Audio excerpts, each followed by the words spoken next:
Te Bueno, escuchamos.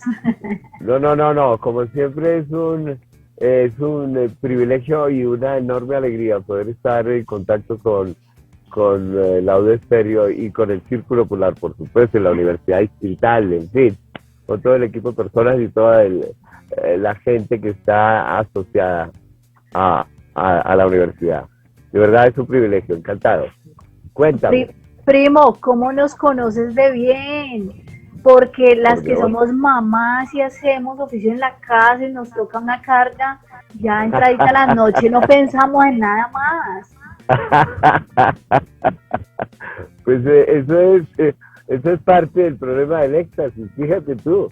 No hay tiempo para pensar en intimidades demasiado extrañas. Bueno, a propósito del trabajo, ahora que tú lo piensas, curiosamente el personaje Judith menciona eso que tú acabas de mencionar, supongo que es broma, pero lo menciono porque precisamente el personaje yo lo ideé con base en la mentalidad de una señora popular de los años más o menos 50. Es decir, yo pensé que esa era la mentalidad adecuada, que era el personaje adecuado para dar una conferencia sobre el problema del éxtasis, porque en ese momento no hay lenguaje científico de ninguna manera, y mucho menos a la base de las mujeres populares de los años 50 del siglo XX.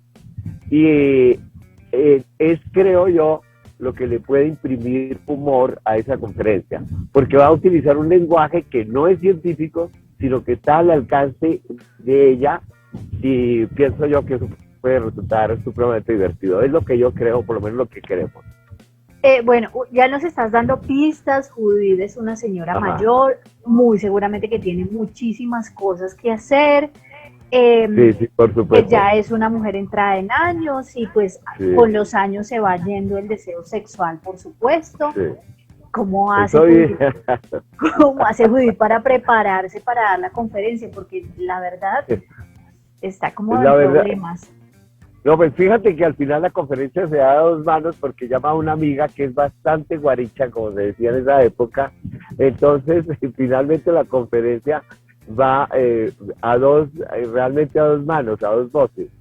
Y, pero la amiga, aló, Te estamos escuchando, pero no te vemos. Ya.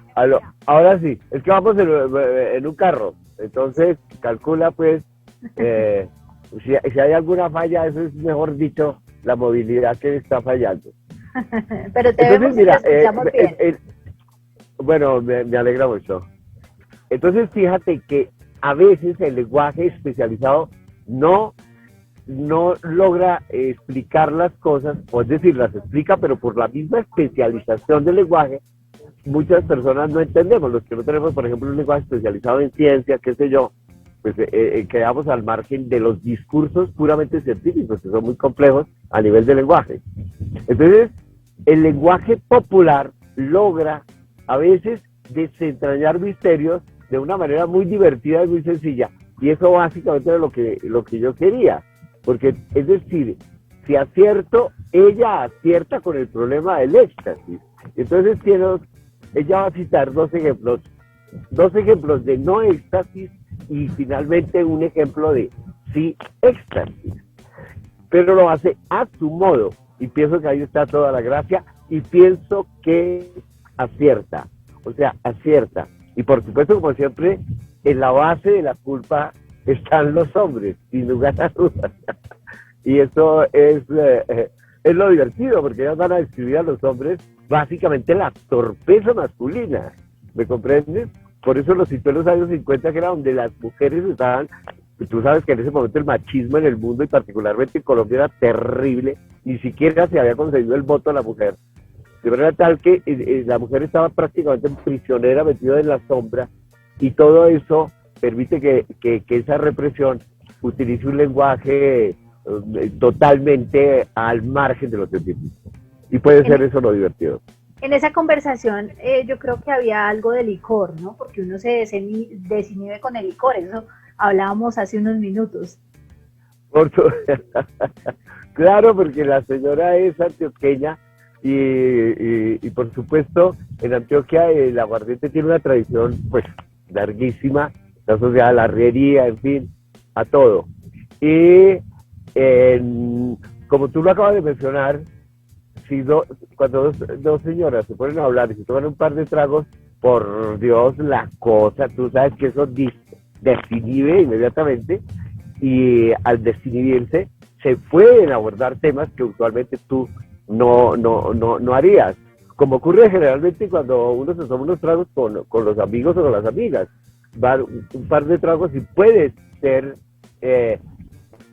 romper, primero porque el alcohol es decir, suspende lo que se llama en el córtex frontal la prohibición.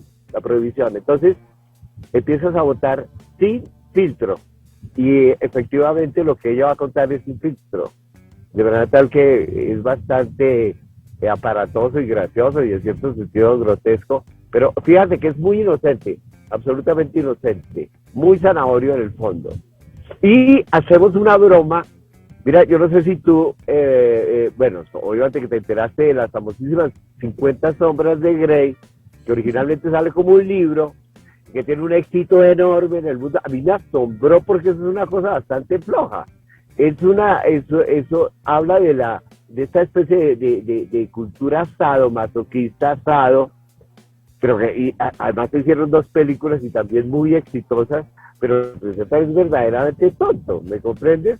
Entonces, también ahí hacemos una broma a esa cultura sadomasoquista que no deja de ser algo snob y bastante estúpido a la larga, tal y como se presentó en las 50 sombras de Grey. Entonces tenemos más o menos una serie de elementos que pienso yo apuntan a lo absurdo que puede ser en los temas sexuales. Y ¿sabes qué es lo que yo me propuse desde el principio?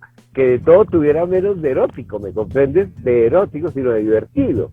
Pero muy, muy, muy divertido, porque pienso que solo la diversión es la que verdaderamente rompe los límites que nos separan del disfrute del sexo.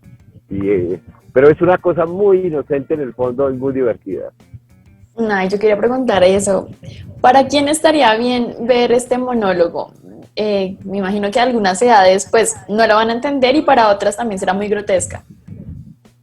Bueno, mira, el público de teatro siempre, idealmente es un público completamente consciente, ¿me comprendes?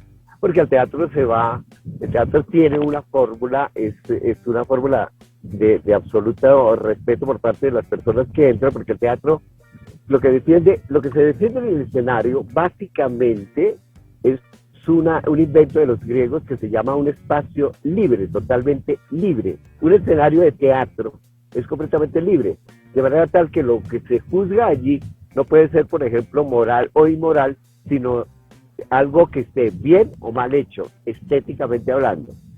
A mí no me gusta, digamos, colocar edades porque yo no entiendo, ¿me comprendes?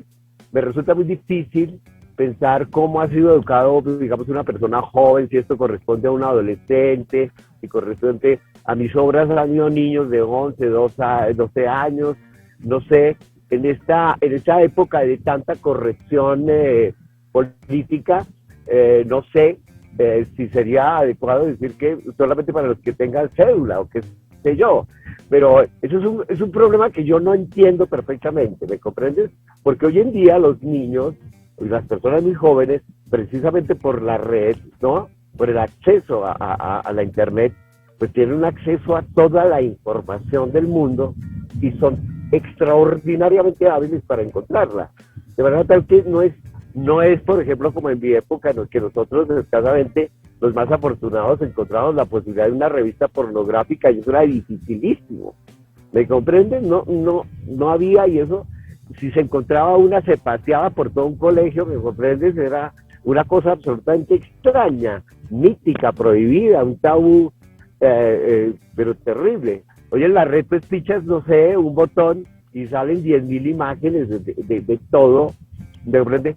Pero me parece que aquí sí habría, para mí es una cosa tan inocente que perfectamente podría entrar todo el mundo. pero lo dejaría en caso de los jóvenes o menores de edad al criterio de los padres, por supuesto. Primo, tú no me lo vas a creer, pero Judith y Margot se llaman dos tías mías. O sea ¿Sí? que... Oye, tienes una familia pero maravillosa. Tienes la información en familia, por Dios. Y más o menos son como de esa época, yo no sé si la investigación habrá sido como... Y además son paisas. Bueno, no sé, Caramba. hay mucha coincidencia ahí. Primo, háblanos un poco de esa investigación. ¿A dónde te fuiste para explorar ese mundo de la sexualidad femenina y en esta época en particular? Pues fíjate que el origen es muy curioso. Cuando yo estaba muy joven, en los años 70, era un adolescente, conocí Medellín por un amigo que me invitó a pasar vacaciones a Medellín. Entonces llegamos donde unos familiares, estaba la abuela, una señora supremamente hermosa, paisa pura, como de unos más de 70 años, muy hermosa físicamente, y lo que más me llamó de ella es que hablaba, precisamente lo mencionábamos ahorita, que hablaba sin filtro, ¿me comprendes? Sin ningún filtro. A mí me vio entrar, mira, yo tendría tal vez 17 años, 16, no me acuerdo, pero y teníamos el cabello muy largo y era fácil confundirlo a uno con una niña. Y la señora me dijo, pero usted parece una niña, vos pareces una niña, me dijo así.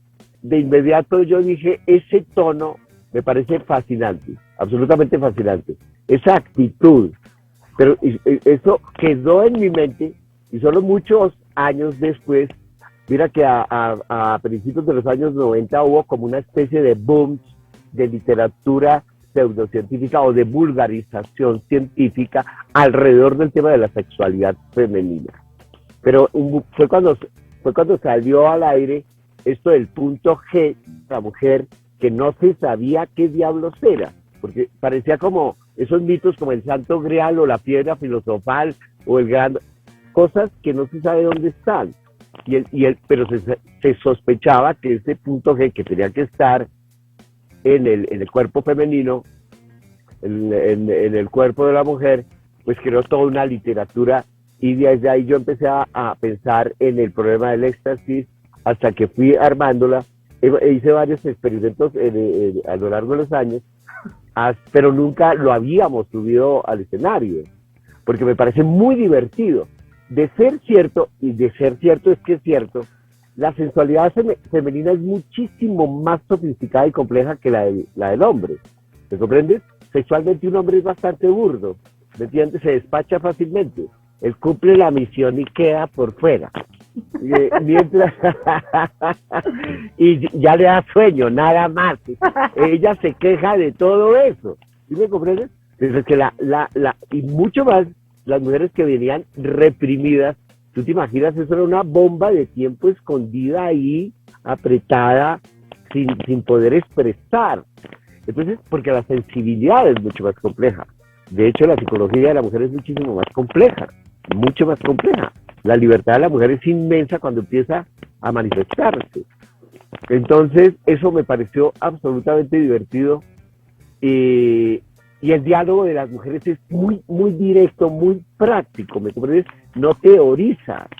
Las mujeres de esa época no teorizan, y en serio son muy ajenas a las abstracciones un poco estúpidas que hacen los hombres, mientras que aquí va al grano. ¿Qué es lo que pasa para que no se produzca el éxtasis? ¿Y qué sí es lo que pasa para que se produzca el éxtasis?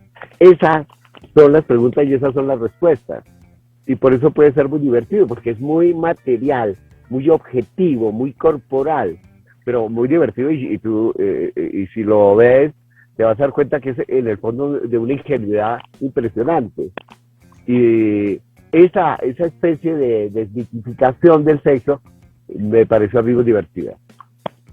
Primo, como sabemos que nuestros oyentes te aman profundamente, por Dios, los invitamos a que hicieran parte de esta transmisión para hacerte una pregunta. Y en este momento nos acompaña Katy, que te va a hacer una pregunta.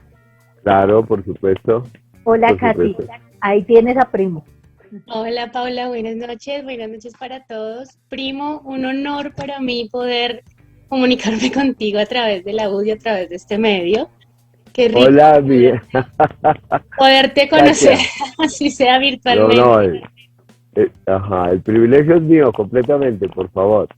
Gracias. Bueno, primo, ahorita que estabas hablando de cómo hiciste pues para poder crear la obra, yo creo que también hubo algunas partes en las que se te complicaron algunas situaciones para la adaptación. ¿Qué fue Sí. eso? ¿Qué fue lo más complicado para adaptar Judith Perpetua? Básicamente, en una parte hay la penetración, ¿me comprendes? La penetración, ¿cómo se habla de la penetración sexual? O sea, el pene que ingresa en la vagina, eso. Entonces yo no sabía con qué lenguaje utilizarlo, porque es parte de donde no se produce el éxtasis, ¿no? Esa parte me dio muchísima dificultad. ¿Cómo hacerlo? Porque yo quería que fuera un lenguaje muy directo, muy chambón, muy popular, y entonces me arriesgué por una fórmula, pero creo que eso hace reír muchísimo porque lo describe una mujer popular diciendo, esa es una clavada vieja, va por ese lado, ¿sí me comprendes? No que dice sentí, que no, la pegó una clava, es ese término, ese tono y ese lenguaje preciso que es absolutamente popular y muy ingenuo, me parece que fue más difícil para que se mantuviera la ingenuidad y no pasara a ser definitivamente obsceno. Entonces era guardar ese equilibrio era muy complejo y sigue siendo complejo. De todas maneras, lo hicimos, pero los experimentos realmente las mujeres disfrutan muchísimo. Cuando lo hemos hecho, lo disfrutan muchísimo porque resulta, lo que me han dicho, me dicen es que resulta terriblemente divertido por cómo lo describe y porque describe cosas que son ciertas, que eso es lo que puede ser más divertido de todo, que apunta hacia lo que realmente podría pasar en una sexualidad muy reprimida, tú recuerdas en los años, en el siglo XX hasta los años 50 de la sexualidad para la mujer y en general para todos era terrible, era una cosa oscura, pues, pecaminosa, rodeado de todos los fantasmas, los miedos, mejor dicho, prejuicios, era realmente una cosa terrible. Y entonces me pareció el tono adecuado, porque yo pienso que todavía sigue siendo muy misteriosa y siempre será misteriosa, ¿me comprendes? Porque finalmente cada una es muy puntual, no hay una fórmula, tú no puedes entrar a la cama con un manual diciendo ahora, por favor quéjate, no, es muy fregado, es siempre muy secreta, muy individual, pero si algo en la obra, digamos, pudiera estar a favor de eso, es que no hay que tomársela muy en serio, sino que es muy divertida, que es de mucha libertad, de mucho juego, porque realmente tiene que ser así, es un juego maravilloso, hay que quitarle, digamos, cualquier cosa oscura, porque realmente es muy luminosa, es una cosa muy luminosa, es muy hermosa, sobre todo cuando está hecha con muchísimo deseo por parte de las personas involucradas, ¿no? En ese juego. Y eso me parece que es importantísimo saberlo. Porque básicamente es una actitud frente a la vida, eso aplica para la sexualidad y para todo. Tú tienes una mentalidad, digamos, muy inteligente, abierta, libre, qué sé yo, con todo lo que implica la responsabilidad de la libertad, por Dios, pero que es lo que realmente nos libera como seres humanos y que es tan importante. Me parece que tú juegas en la cama y juegas por fuera, eso no hay vuelta de hoja.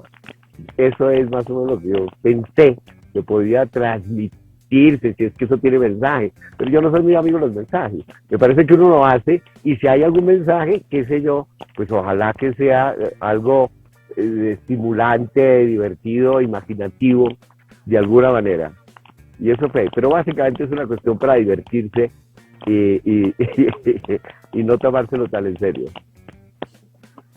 Primo, por aquí más saludos. Alexis López dice que siempre es genial escucharte y que allá estarán en Chapinero viendo tu obra.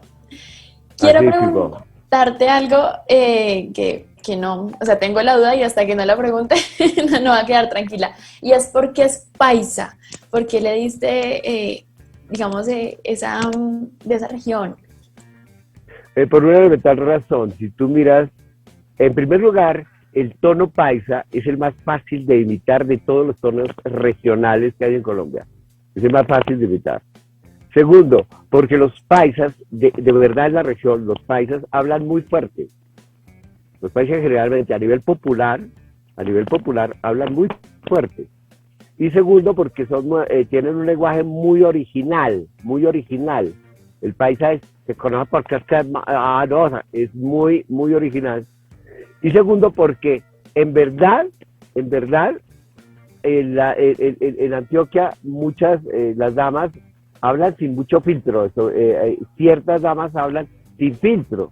Entonces hablan duro, sin filtro. Es súper adecuado para el teatro, ¿me comprendes?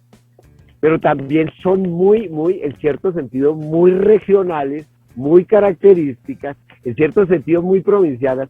Entonces el texto, digamos, una señora popular hablando pues de sexo como que no coincide, ¿me comprendes? Realmente las académicas son las que explican las cuestiones sexuales, ya sean revistas de divulgación o de manera muy científica, pero no es una mujer popular hablando del sexo. Y ese tono paisa se prestaba, porque es muy festivo, muy alegre, muy reconocible, y me parecía que era el ideal para lo que nos proponíamos. ¿Me comprendes? Uy, pero primo, es que te ponen un nivel muy chévere, porque una mujer paisa, ya habías hecho algo un poco más rural, y también siempre te teníamos ahí también como capitalino, de estrato alto, ¿no? Y también, bueno, se te va muy bien cuando te pones la camiseta de Santa Fe, mejor dicho, eres inclasificable, ¿no? Esa también es una de las intenciones, como que no te clasifiquemos, como de, ay, hombre, en la revista, no, creo que con esto amplías mucho más todo lo que haces en el teatro. Así, no, pues, oye, tú, la anotación que tú haces, la observación me parece muy interesante, de verdad, gracias por hacerla. Sí, fíjate que el teatro es básicamente, es infinito, ¿no? Y entonces me parecía que el encasillamiento, pues, no es nada bueno, no para mí. Y es el hecho de asumir la personalidad femenina y de una manera tan radical como con la señora Paisa, permite explorar muchísimas cosas que usualmente no exploraba.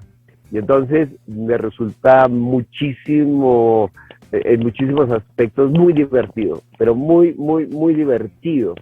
Porque asumir el rol de una mujer es fantástico, porque las mujeres hablan con enorme libertad y de una manera muy directa.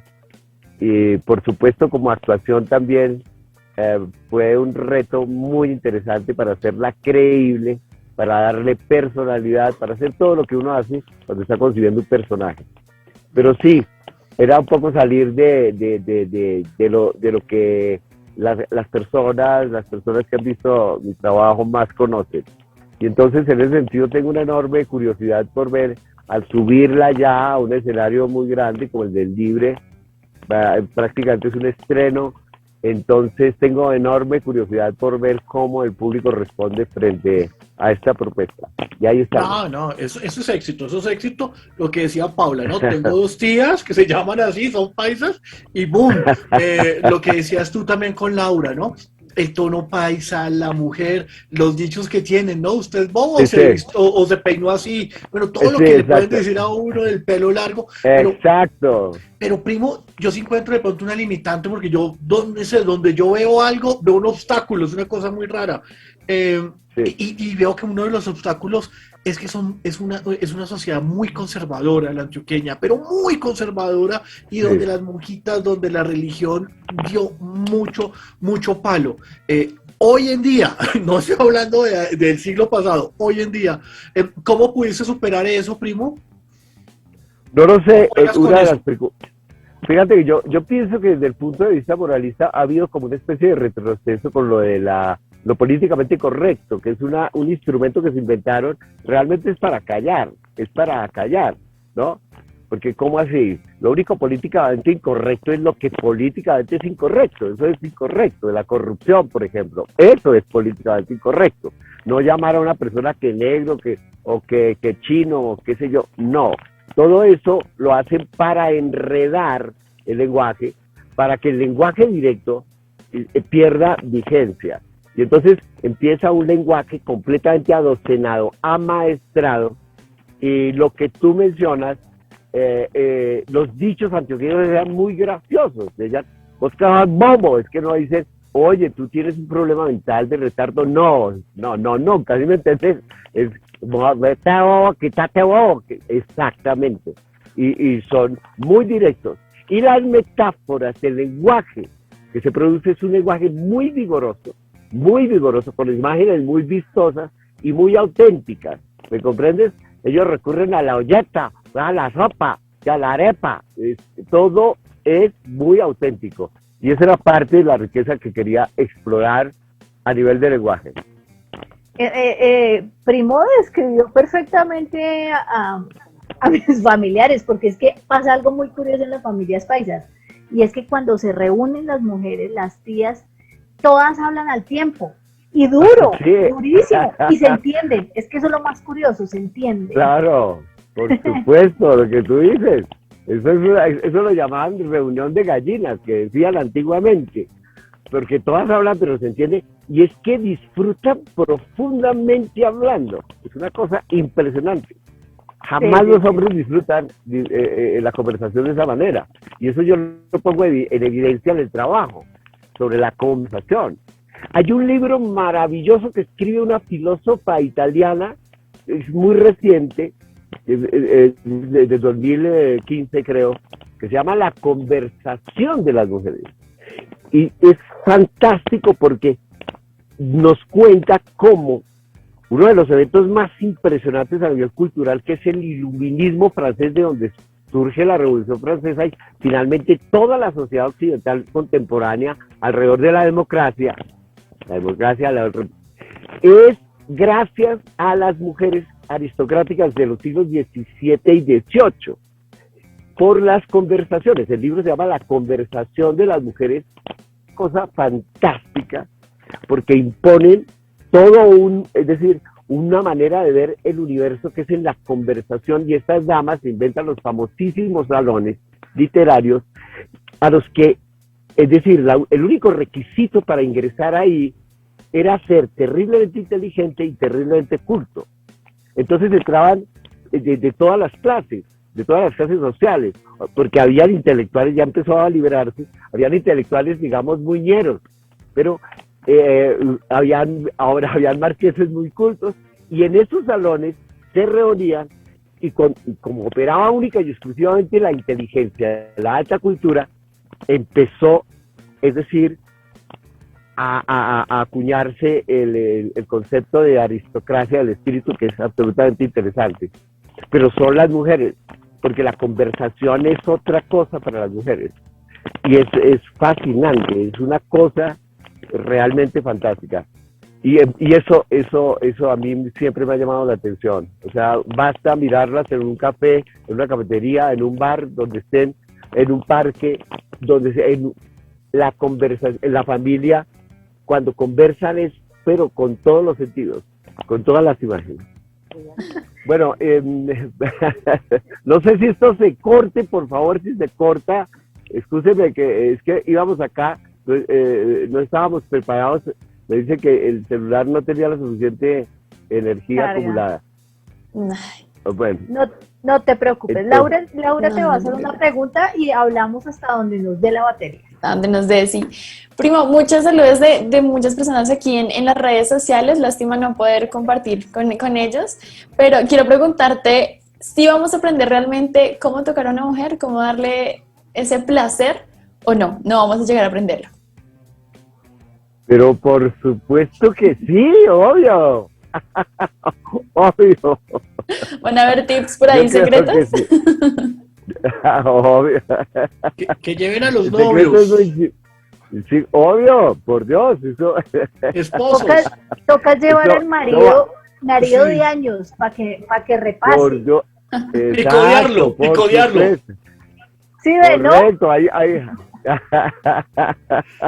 hablan de la sexualidad de los maridos, y es para divertirse, les aseguro. Por supuesto que hacemos una broma a los maridos, sin lugar a dudas, y en lo cual los hombres son terriblemente cómplices en el humor, porque siempre han tenido fama de lentos, lo cual es rigurosamente cierto. Entonces,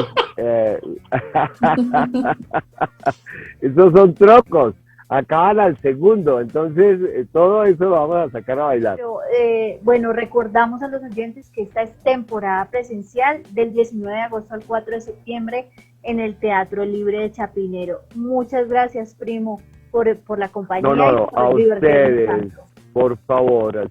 Privilegio absoluto desde siempre el poder conversar con ustedes. El agradecimiento es mío, total. ¿De acuerdo? Abrazos. Un abrazo, y primo. Besos.